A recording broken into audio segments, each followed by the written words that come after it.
These samosas are worth making from scratch. Try this recipe. First, I cook a little garlic. This is garlic I've had chopped up and kept under oil. It keeps very well that way. And a little ginger, fresh ginger, same story, keeps very well under oil. And some chopped onion.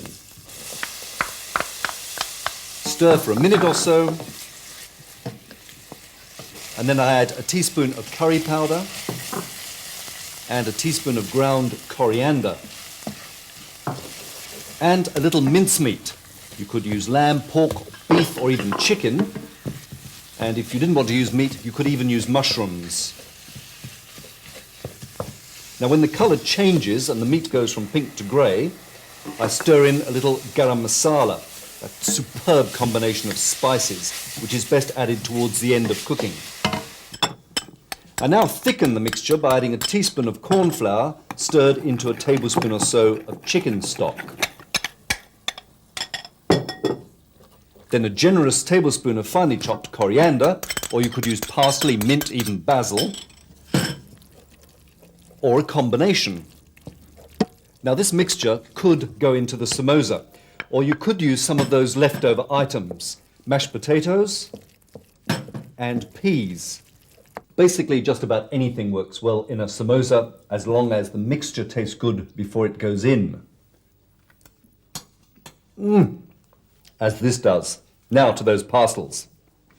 Although you could make your own pastry, I find that spring roll wrappers readily available these days are ideal. They just need unwrapping, the sheet separating, cutting into strips, and I work on a moistened tea towel to stop the pastry drying out.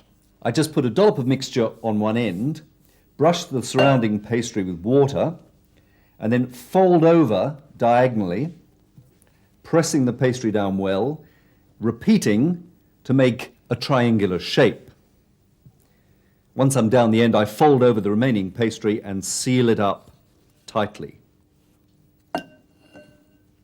And repeat the process. Alternatively, if you find triangles are a little difficult, they can be made into rolls. Just like this. Incidentally, they may be frozen like this and used as desired. And a little mixture goes a long way. Before I start cooking them, I make up a little dip. A tablespoon of finely chopped mint is mixed with a tablespoon of salt-reduced soy sauce and a teaspoon of sesame oil, a sprinkling of white pepper, and there it is. Now to the cooking. I deep fry the samosas in an oil that is low in saturated fat, such as canola or peanut oil, and I use a large, wide pan to minimize the danger of the oil boiling over.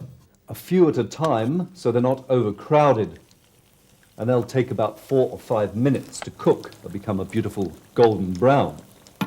By the way, recent research has shown that foods that are deep fried tend to absorb less fat than those that are shallow fried.